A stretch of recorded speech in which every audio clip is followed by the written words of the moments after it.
Baik, perkenalkan saya Dewa Januarta ingin mempresentasikan tugas AKL 2, yaitu soal pertama pada tanggal 1 Januari 2001, PT Gazebo membeli seluruh saham beredar Westlife Company yang berlokasi di Amerika Serikat seharga 5,500 juta pada tanggal 1 Januari 2001. Kurs langsung untuk dolar Amerika Serikat yaitu adalah 1 sama dengan 17.000, yaitu nilai buku Westlife Company pada tanggal 1 Januari 2001 adalah 180.000 dolar. Nilai wajar aset tetap terhadap nilai bukunya akan dialokasikan ke paten dan diamortisasikan selama 10 tahun selama tahun 2001. Westlife Company memperoleh laba sebesar 55.000 dolar dan mengumumkan dan membayar dividen sebesar 9.500.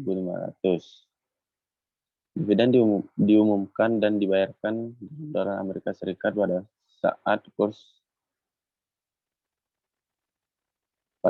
kurs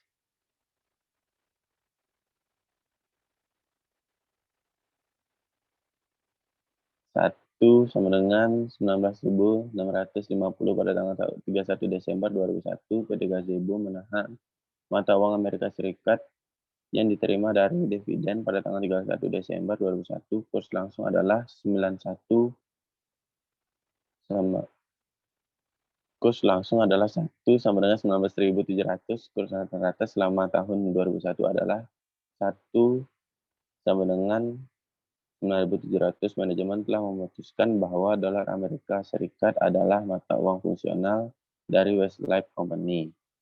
Diminta buatlah schedule yang menunjukkan alokasi diferensial amortisasi untuk tahun 2001. Schedule tersebut harus disajikan dalam dolar Amerika Serikat dan rupiah. Yang B, PT Gazebo. B. Selanjutnya pada penyelesaian yang pertama yaitu kasus PT Gazebo. Yang A, schedule alokasi diferensial dan amortisasi tahun 2001. Jurnal untuk alokasi diferensial saham biasa sampai nilai buku yaitu 3.060 juta rupiah dan pada diferensial yaitu 2.240 juta rupiah dan investasi pada saham Westlife Company yaitu 5,500 ribu juta rupiah, yaitu pada saham biasa sama dengan 180 dikali 17.000, 3.060 juta rupiah. Yaitu selanjutnya itu ada tabel schedule alokasi diferensial dan amortisasi pada tahun 2001. Yaitu terdapat laporan dolar Amerika Serikat dan kurs translasi yaitu selanjutnya rupiah.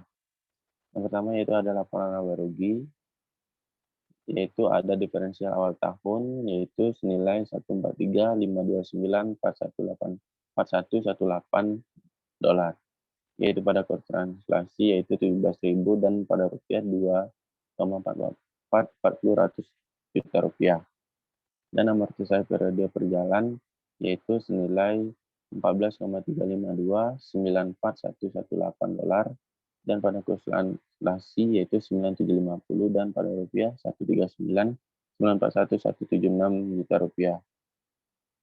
Yaitu pada sisa saldo senilai 129.176.47062 dolar dan pada rupiah yaitu 2.300.058.824.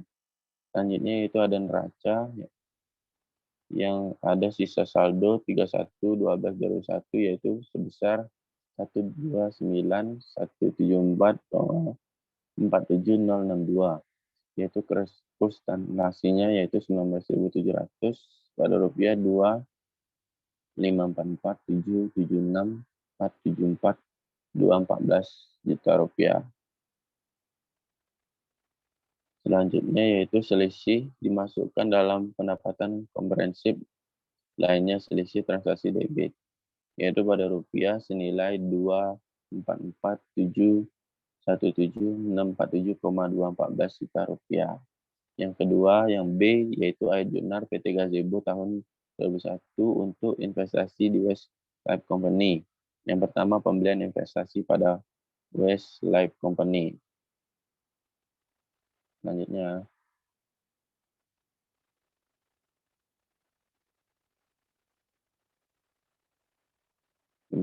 investasi pada Westlife Company, yaitu investasi pada saham Westlife Company sebesar 5,500 juta rupiah pada kas 500.000 juta rupiah. Aktual ekuitas untuk bagian PT Gazebo atas laba Westlife Company yaitu investasi pada saham Westlife Company yaitu senilai 536.250 juta, yaitu pendapatan dari anak perusahaan yaitu 536.250 juta, yaitu yang didapat pada $55 dikali 9.750 sama dengan 536.250 juta. Yang ketiga yaitu pengakuan dividen diumumkan dan dibayarkan oleh Westlife Company yaitu kas senilai 186.675.000 dan investasi pada saham Westlife Company senilai 186.675.000, yaitu yang didapat pada $9.500 dikali 19.650 sama dengan 186.675.000. Selanjutnya,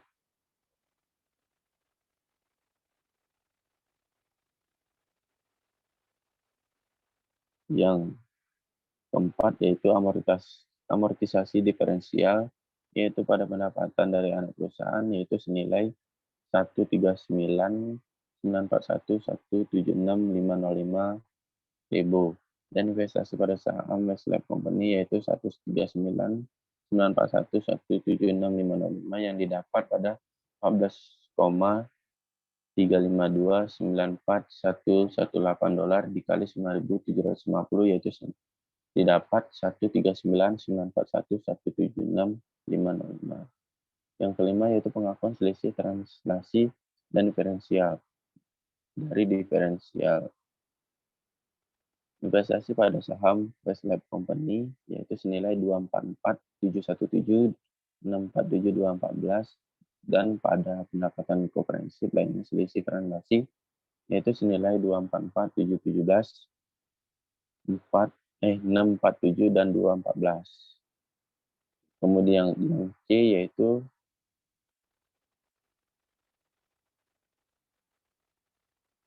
schedule pembuktian selisih transaksi dan ayat jurnal PT Gazebo untuk pembagian dari selisih transaksi yaitu pada tabel schedule pembuktian selisih transaksi ada keterangan dolar AS, kurs transaksi dan rupiah. Yang pertama yaitu ada aset bersih awal tahun yaitu senilai $180.000, kurs transaksinya yaitu 17.000 dan rupiahnya 3,060 juta rupiah. Dan penyesuaian untuk perubahan dalam posisi aset bersih selama tahun berjalan yaitu pada laba bersih tahun berjalan yaitu $55.000 dan kursnya 9.750 dan pada rupiah 536.250.000 rupiah dan dividen dibayarkan yaitu 9.500 dan kursnya yaitu 19.650 hingga totalnya yaitu 186.675.000 dan total laba bersih dan dividennya yaitu 3409575.000 rupiah. Yaitu selanjutnya ada aset bersih ditransaksikan menggunakan kurs lama tahun berjalan dan kurs akhir tahun senilai 225.500 dan kurs transaksinya yaitu 19.700 dan total rupiahnya yaitu 442.350. Selanjutnya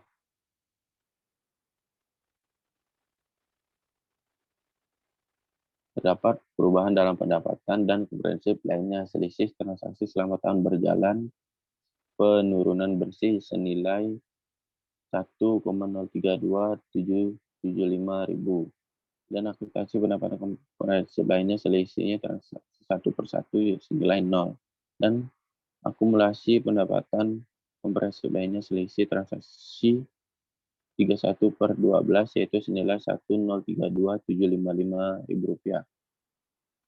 Selanjutnya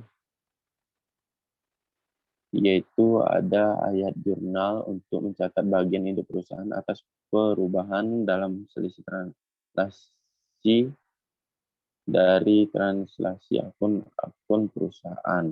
Yang pertama itu ada investasi pada saham Westlife Company yang senilai Rp1032775.000 dan pada pendapatan komprehensif lainnya selisih transaksi yaitu Rp1,032775.000.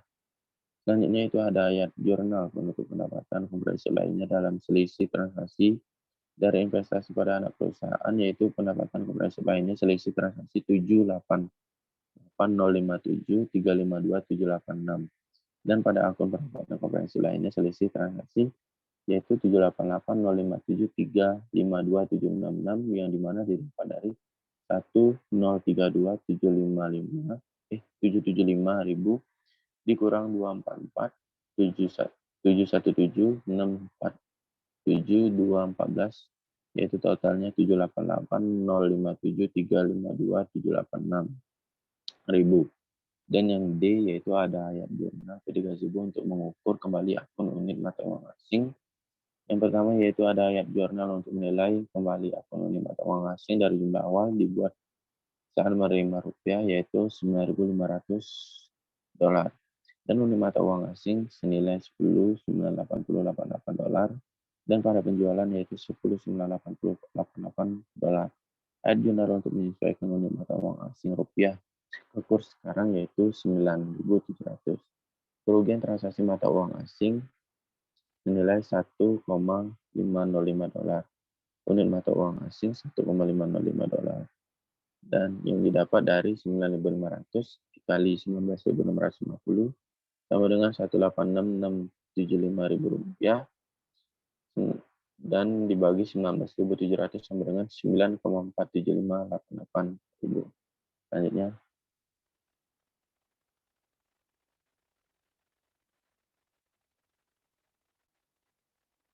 Selanjutnya, yaitu E, alokasi sisa saham Westlife Company pada pemegang saham minoritas. Saham biasa yaitu senilai 3.060 juta dikali 10% yaitu 306.000 juta.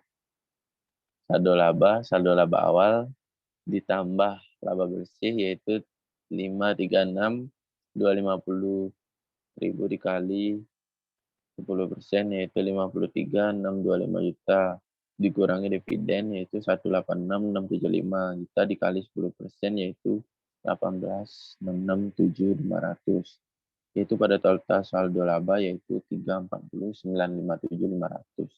Akumulasi pendapatan komprehensif lainnya selisih transaksi yaitu 1032755 dikali 10% yaitu 193.277.500 dan total kepemilikan minoritas yaitu 237.680.000. Selanjutnya,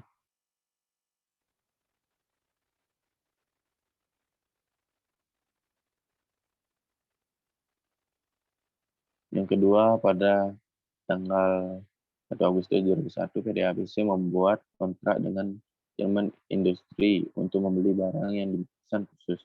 Pembuatan dan pengiriman barang tersebut akan memerlukan waktu 60 hari, yaitu tanggal 1 Oktober 2001. Harga kontrak adalah €8.000 yang dibayarkan pada tanggal 1 April 2002, yaitu 180 hari setelah pengiriman barang pada tanggal 1 Agustus 2001. PT ABC melakukan nilai atas komitmen untuk mata uang asing dengan kontrak masa depan untuk menerima €8.000 dalam 240 hari.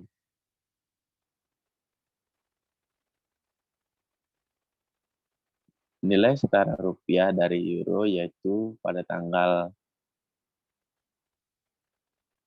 1 Agustus kurs tunainya yaitu sebesar 2.500 dan kurs masa depannya yaitu 590 selama 24 hari, 240 hari. Dan 1 Oktober 2001 yaitu sebesar 1650 dan kos masa depannya yaitu 5.000 pada 180 hari.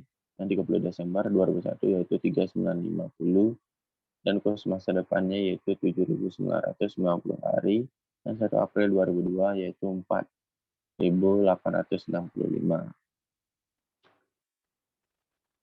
Selanjutnya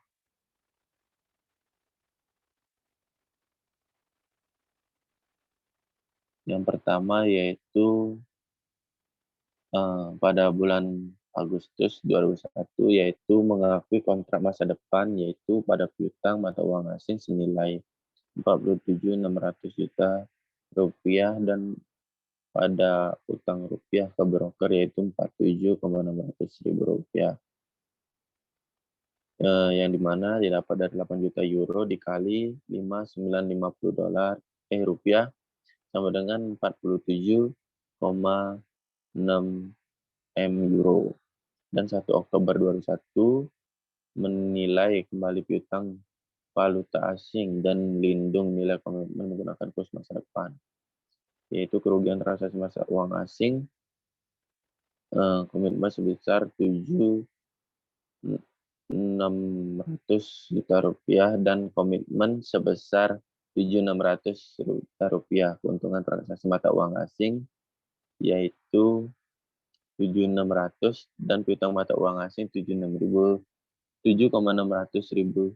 juta rupiah, yang mana didapat dari 5.000 rupiah dikurang 590 sama dengan 950 dan 8 juta euro dikali 950 sama dengan 7,6 M euro. Pengelolaan ekonomis dari utang mata uang asing terkena eksposur menggunakan kurs tunai. Dan pada 1 Oktober 2001 menerima persediaan penutup komitmen dan mengakui utang usaha mata uang asing. Pada persediaan yaitu 5.600 juta rupiah, komitmen 7.600 rupiah, dan pada utang usaha yaitu 13.200 juta rupiah.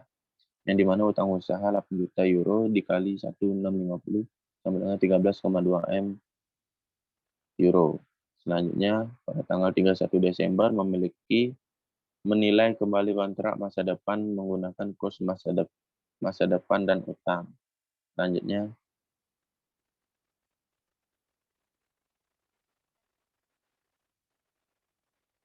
yaitu pada piutang mata uang asing yaitu senilai 23,200 juta dan kerugian transaksi mata uang asing yaitu 23.200 ribu rupiah dan kerugian mata uang asing yaitu 18.400 dan utang usahanya senilai 18.400. Pada 1 April 2002 menilai kembali kontrak masa depan yaitu pada kerugian mata uang asing senilai 24.280 dan piutang mata uang asing senilai 24,280 juta rupiah dan utang usahanya senilai 24,280 dan keuntungan transaksi mata uang asing senilai 24,280. Dan pada 1 April 2002 menyerahkan 47,600 juta rupiah dari broker dan menerima euro untuk melunasi utang usaha. Utang rupiah ke broker senilai 47,600 juta dan kas 47,600 juta. Selanjutnya,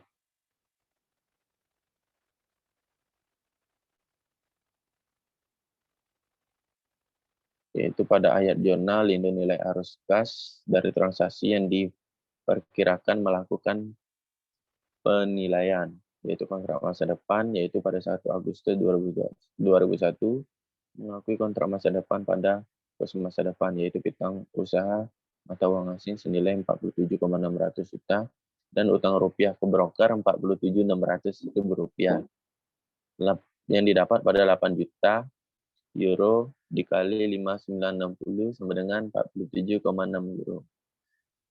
Dan pada 1 Oktober 2001 menerima persediaan yang merupakan transaksi diperkirakan dan menggunakan kurs masa depan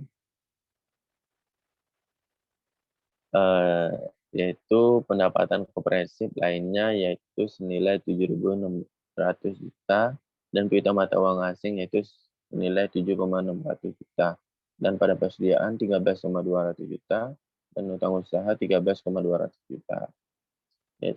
Selanjutnya yaitu 30 Desember tahun 2021 menilai kembali kontrak masa depan menjadi nilai wajar akhir tahun menggunakan kurs masa depan sejak tanggal 1 Oktober dan mengakui laba dan rugi pendapatan bersih, yaitu pada piutang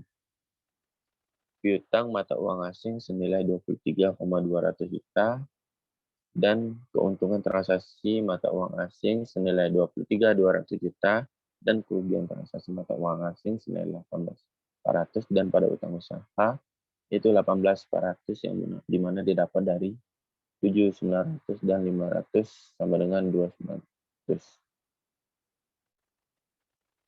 Pada 1 April 2002 menilai kembali kontrak masa depan pada tanggal jatuh tempo, yaitu pada keuntungan transaksi mata uang asing senilai 24,280 juta rupiah dan pada piutang mata uang asing yaitu 24,280 dan utang usaha senilai 24,280 dan keuntungan transaksi mata uang asing senilai 24,280 dan pada 1 April yaitu menyerahkan 47,600 juta rupiah dalam rupiah ke broker dari broker dan menerima euro untuk melunasi utang usaha yaitu utang rupiah ke broker senilai 47,600 juta rupiah dan pada kas 47,600 juta rupiah dan unit mata uang asing senilai 38.920 juta rupiah dan utang usaha senilai 38.920 juta rupiah. Selanjutnya yaitu pada mata uang asing senilai 38.920 juta rupiah dan unit mata uang asing senilai 38.920 rupiah. Selanjutnya yaitu tabel 1.4 yaitu ayat jurnal pada 1 Agustus 2001 yaitu mengakui kontrak masa depan yaitu pada piutang usaha piutang mata uang asing yaitu 47.600 dan juta rupiah dan utang rupiah ke broker yaitu 47.600 juta rupiah dan pada 1 Oktober 2001 menerima persediaan yaitu tidak ada penilaian kembali piutang usaha dalam valuta asing pada tanggal ini, yaitu pada persediaan yaitu 13.200 dan utang usaha 13.200 juta rupiah. Dan 1 Desember 2001 menilai kembali kontrak masa depan menjadi nilai wajar akhir. Dan pada piutang usaha yaitu 15,600 juta rupiah dan keuntungan transaksi mata uang asing yaitu senilai 15.600 dan kerugian transaksi mata uang asing yaitu 18.400 dan utang usaha senilai 18.400. Selanjutnya yaitu pendapatan komprehensif lainnya yaitu senilai 18.400 dan keuntungan transaksi mata uang asing yaitu sebesar 18.400 dan pada 1 April menilai kembali kontrak masa depan pada tanggal jatuh tempo. Selanjutnya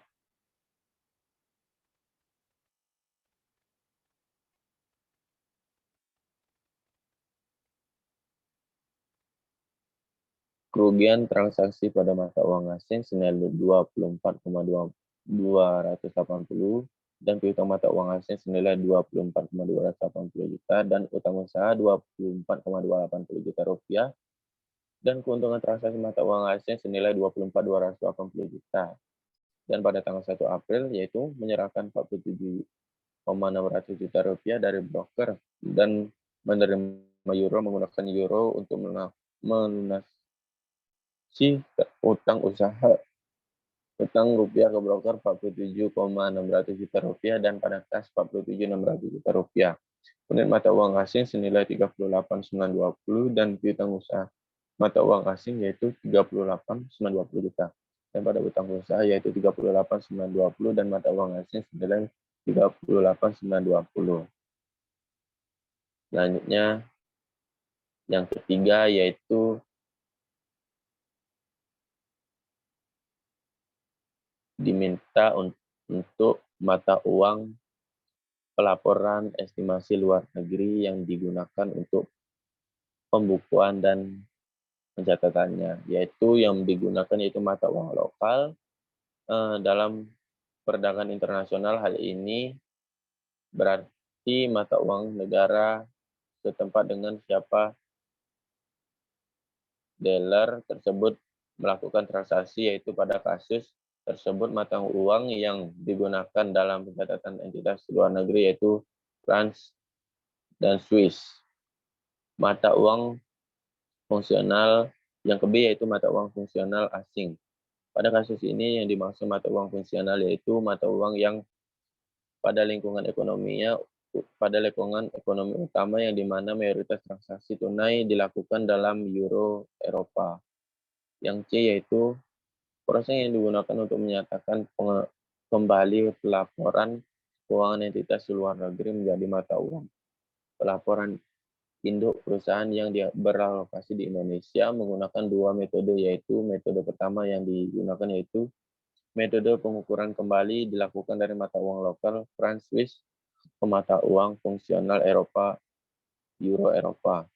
Dan metode yang kedua yaitu menggunakan metode translasi dilakukan dari mata uang fungsional Euro Eropa ke rupiah. Sekian presentasi dari saya ucapkan terima kasih.